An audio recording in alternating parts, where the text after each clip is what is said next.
Whoopi Goldberg has ruled The View for years, shutting down dissent with her signature smugness. But when she came face-to-face with Karoline Leavitt, something shocking happened. Whoopi wasn't just challenged. She was completely dismantled.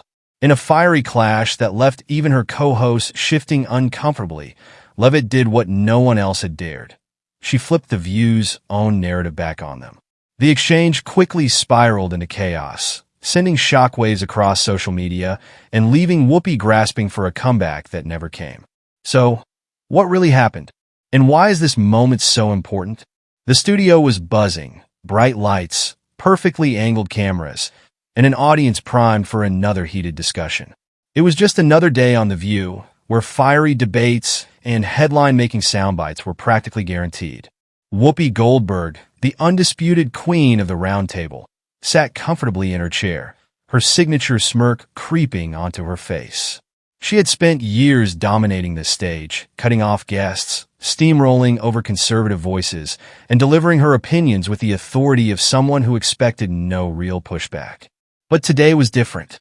Enter Karoline Leavitt, young, sharp, and fearless. A rising conservative star. She had taken on tough media interviews before, but this was The View, a battleground where right-leaning guests were often outnumbered and outshouted. The audience, mostly fans of the show's liberal hosts, had already been conditioned to cheer when Whoopi or Joy Behar went on the attack. The atmosphere was electric, charged with anticipation. Would Karoline fold under pressure like so many before her? Or was something else about to unfold? Then it happened. Whoopi leaned forward, locking eyes with Karoline, ready to make her move.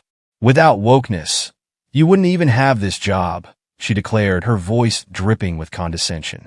The audience roared with laughter, nodding along, expecting Karoline to stumble. But instead of looking rattled, Karoline just smiled. That slow, knowing smile that sent a clear message. Big mistake. And in that moment, the entire energy of the room shifted. What happened next left Whoopi speechless, Joy visibly uncomfortable, and the audience caught between shock and secondhand embarrassment. It was a rare moment in The View's history, one that no one saw coming. Whoopi Goldberg sat back, confident.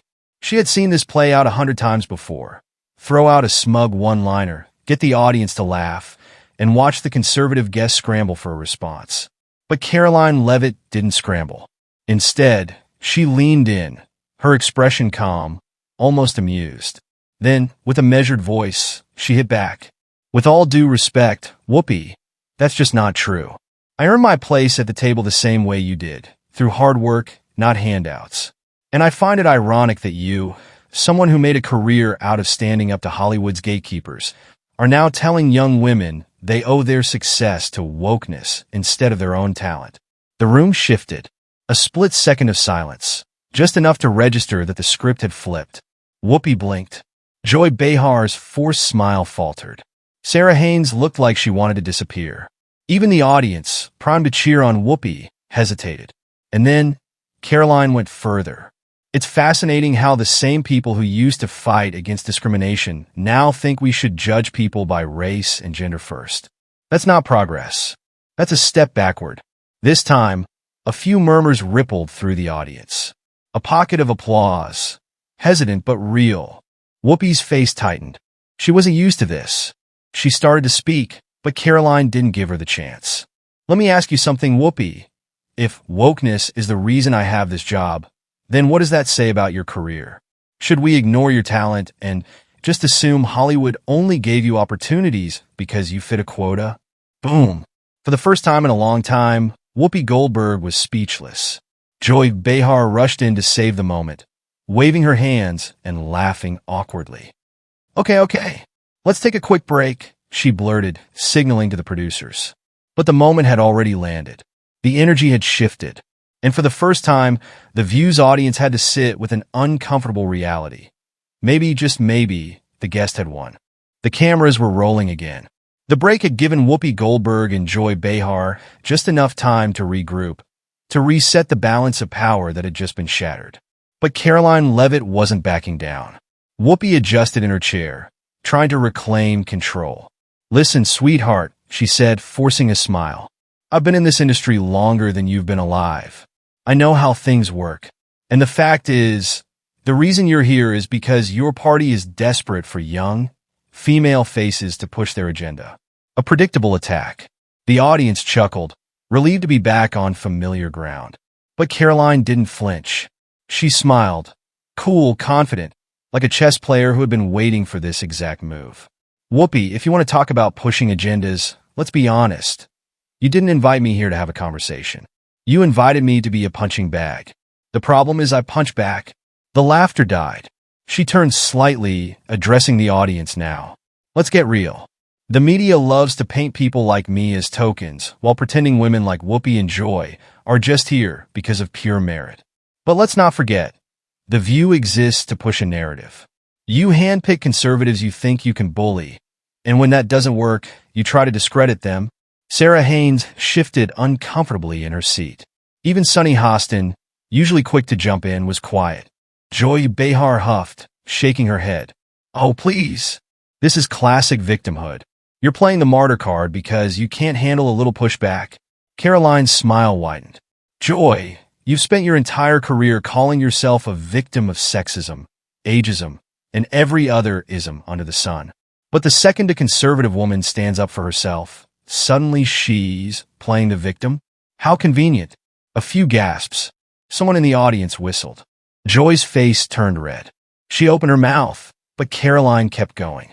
The truth is, you don't want a conversation. You want a monologue. And for years, conservatives came on this show, took their beatings, smiled through it, and let you win. But that's over. I'm not here to be polite. I'm here to tell the truth, whether it makes you uncomfortable or not. Boom. The studio had never felt so tense. A few claps echoed through the room. A camera panned to Whoopi, arms crossed, face stony. Joy Behar fidgeted with her cue cards. Karoline Leavitt had just done the unthinkable. She had turned the View's game against them, and for the first time, the hosts were the ones playing defense. The clip hit the internet before Karoline Leavitt even stepped out of the studio. Within minutes, it was everywhere: Twitter, Instagram, TikTok. A split-screen thumbnail showed Whoopi Goldberg with her arms crossed, lips pursed, while Karoline sat across from her, smirking like she had just flipped the entire script. The caption? Conservative guest destroys The View hosts. The numbers skyrocketed. Thousands of retweets. A YouTube upload racked up 500,000 views in an hour. CNN wasted no time. That afternoon, a panel of commentators dissected the moment like a crime scene. This is part of the right-wing outrage machine, a political analyst declared. They come on liberal platforms just to create these viral moments. It's performative victimhood, another nodded. Classic conservative playbook. Over at MSNBC, the tone was more dire. Rachel Maddow played the clip on a loop, shaking her head. This is the new GOP strategy. Provoke, play the underdog, and then fundraise off it. The headlines were relentless.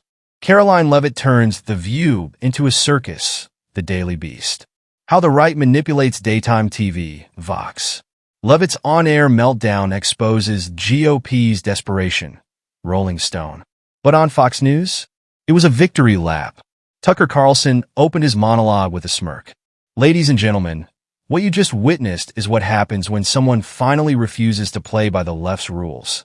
Jesse Waters called it a masterclass in standing up to media bullies. Social media exploded. Twitter was a war zone. Karoline Leavitt just ended Whoopi Goldberg's career. Joy Behar is in shambles right now. This is delicious. I need that Karoline clip tattooed on my soul. But the backlash was just as fierce. Leavitt was rude and disrespectful. She came in looking for a fight. How dare she talk to Whoopi like that? The View should ban her permanently. I don't even like Joy Behar, but watching her deal with that brat made me respect her. The divide was clear. Either you thought Karoline was a hero or a villain. By evening, Karoline had already capitalized on the moment. She hopped on Instagram Live, sitting in her car, looking effortlessly unbothered. Wow, did y'all see that? I went on The View expecting a debate, and instead, I got a full-on ambush. But you know what?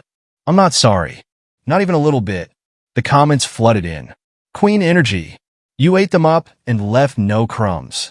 Joy Behar should retire immediately. She smirked. They wanted to put me in my place. Instead, I put them in theirs. That night, her Twitter bio changed. Not here to be polite. Here to tell the truth. And just like that, a new conservative firebrand was officially born. Scandals come and go. But some leave a mark that can never be erased. This wasn't just about one man, one mistake, one downfall. No, this was bigger, much bigger. Because if there's one thing history has taught us, it's that power doesn't just disappear, it shifts. And in the aftermath of this chaos, we weren't just left with a scandal. We were left with a question. Who really wins when everything falls apart? Some said it was accountability. A long overdue moment of reckoning in an industry built on unchecked influence. Others? They saw something different. A power grab. A system choosing its next player while discarding the old. Because while the public was glued to every headline, watching the drama unfold like a perfectly scripted show, behind closed doors, the real game was being played. Maybe the real story wasn't about how it all ended. Maybe the real story was about who was next.